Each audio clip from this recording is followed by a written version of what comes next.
السلام علیکم بچوں آج جو واقعہ میں آپ لوگوں کو سنا رہی ہوں یہ حدیث کی کتاب جامع ترمذی سے ماخوذ ہے۔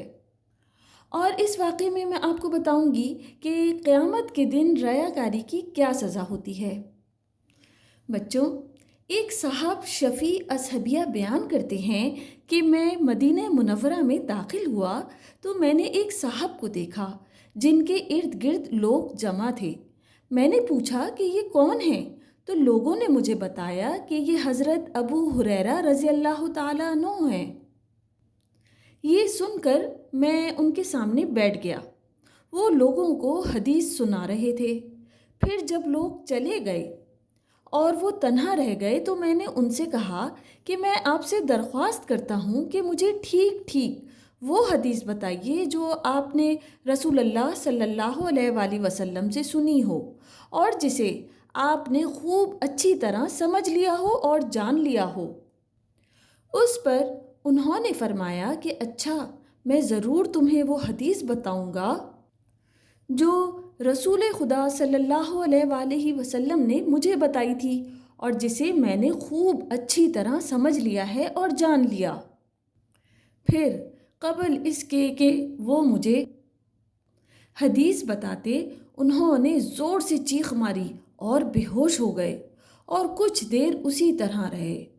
پھر افاقہ ہوا تو اپنا چہرہ پونچھا اور فرمایا کہ اچھا، میں ضرور ہی تمہیں وہ حدیث بتاؤں گا جو رسول خدا صلی اللہ علیہ وآلہ وسلم نے مجھے بتائی تھی جب میں اور حضور صلی اللہ علیہ وآلہ وسلم اس گھر میں تھے اور میرے اور حضور صلی اللہ علیہ وآلہ وسلم کے سوا اور کوئی ہمارے ساتھ نہ تھا، مگر پھر ابھی حدیث بتانے کی نوبت نہ آئی تھی کہ انہوں نے دوبارہ زور سے چیخ ماری اور بے ہوش ہو گئے اور چہرے کے بل گرتے ہوئے جھک گئے۔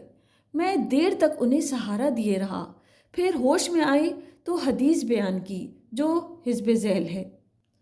جب قیامت کا دن ہوگا تو اللہ تعالیٰ بندوں کی طرف نزول فرمائیں گے تاکہ ان کے درمیان فیصلہ کریں، اور ہر امت گھٹنوں کے بل بیٹھی ہوگی۔ پس سب سے پہلا شخص جسے اللہ تعالیٰ حساب کے لیے بلائے گا ایک ایسا شخص ہوگا جس نے قرآن حفظ کیا ہوگا، اور ایک دوسرا شخص ہوگا جو اللہ کی راہ میں قتل کیا گیا ہوگا، اور ایک تیسرا شخص ہوگا جو بہت مالدار ہوگا۔ پھر اللہ تعالیٰ اس قرآن پڑھنے والے سے کہے گا کہ کیا میں نے تمہیں اس کتاب کا علم نہیں دیا تھا جو میں نے اپنے رسول صلی اللہ علیہ وآلہ وسلم پر اتاری تھی؟ وہ کہے گا کہ کیوں نہیں اے میرے رب۔ اس پر اللہ تعالیٰ فرمائے گا کہ پھر جو علم تو نے حاصل کیا اس پر کہاں تک عمل کیا؟ وہ کہے گا کہ میں دن رات اس کی تلاوت کرتا تھا یا اس پر عمل کرتا تھا۔ اس پر اللہ تعالیٰ فرمائے گا تو نے جھوٹ بولا، اور فرشتے بھی کہیں گے کہ تو نے جھوٹ بولا ہے۔ اور اللہ تعالیٰ اسے فرمائے گا کہ بلکہ قرآن پڑھنے سے تیرا مطلب تو یہ تھا کہ لوگ کہیں کہ فلاں شخص قاری ہے، چنانچہ ایسا کہہ دیا گیا۔ پھر اس شخص کو لایا جائے گا جو دنیا میں بہت مالدار رہ چکا ہوگا، اور اللہ تعالیٰ اسے فرمائے گا کہ کیا میں نے تجھے کثرت سے دولت نہیں دی تھی، یہاں تک کہ میں نے تجھے کسی کا محتاج نہیں چھوڑا تھا؟ وہ عرض کرے گا کہ کیوں نہیں اے میرے رب۔ اللہ تعالیٰ فرمائے گا پھر جو کچھ میں نے تمہیں دیا تھا اس سے تو نے کیا عمل کیا؟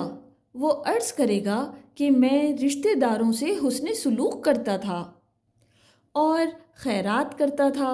اس پر اللہ تعالیٰ اسے فرمائے گا کہ تو نے جھوٹ بولا، اور فرشتے بھی اسے کہیں گے کہ تو نے جھوٹ بولا، اور اللہ تعالیٰ اسے فرمائے گا کہ بلکہ تیرا مقصد تو یہ تھا کہ کہا جائے کہ فلاں شخص سخی ہے اور ایسا کہہ دیا گیا۔ پھر وہ شخص لایا جائے گا جو اللہ کی راہ میں قتل ہوا تھا۔ پھر اللہ تعالیٰ اسے فرمائے گا کہ تو کس لیے قتل ہوا تھا؟ وہ عرض کرے گا کہ آپ نے اپنی راہ میں جہاد کرنے کا حکم دیا تھا، بس میں لڑا یہاں تک کہ قتل کر دیا گیا۔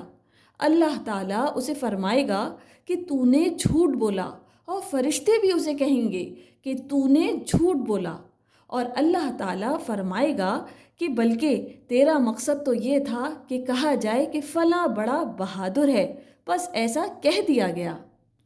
حضرت ابو ہریرہ رضی اللہ تعالیٰ عنہ نے یہ حدیث سنا کر آخر میں یہ بھی بتایا کہ پھر رسول خدا صلی اللہ علیہ وآلہ وسلم نے میرے گھٹنے پر ہاتھ مار کر فرمایا کہ اے ابو ہریرہ رضی اللہ تعالیٰ عنہ، اللہ کی مخلوقات میں سے سب سے پہلے ان 3 شخصوں سے قیامت کے دن دوزخ کو بھڑکایا جائے گا۔ بات یہ ہے کہ نیکی اسی صورت میں نیکی ہوتی ہے کہ اس نیکی کرنے والے کا مقصد خدا تعالیٰ کو خوش کرنا ہو۔ اگر نیک اعمال کرتے ہوئے مقصد یہ ہو کہ لوگ ہماری تعریف و توصیف کریں تو پھر وہ نیکی نہیں بلکہ ریاکاری ہوتی ہے۔ ریا کا مطلب ہے دکھانا، لہٰذا جب لوگوں کو دکھانا مقصود ہو اور خدا کی خوشنودی مقصود نہ ہو تو لوگوں کی تعریف تو عموماً حاصل ہو جاتی ہے مگر خدا کی خوشنودی حاصل نہیں ہوتی۔ لہٰذا آخرت میں نہ صرف یہ کہ اس کا کوئی اجر نہیں ہوتا بلکہ الٹا ریاکاری کرنے کا گناہ ہوتا ہے۔ جن 3 شخصوں کا یہاں ذکر ہوا ہے یہ وہ اشخاص تھے جنہوں نے لوگوں کی واہ واہ حاصل کرنے کے لیے یہ نیک کام کیے تھے۔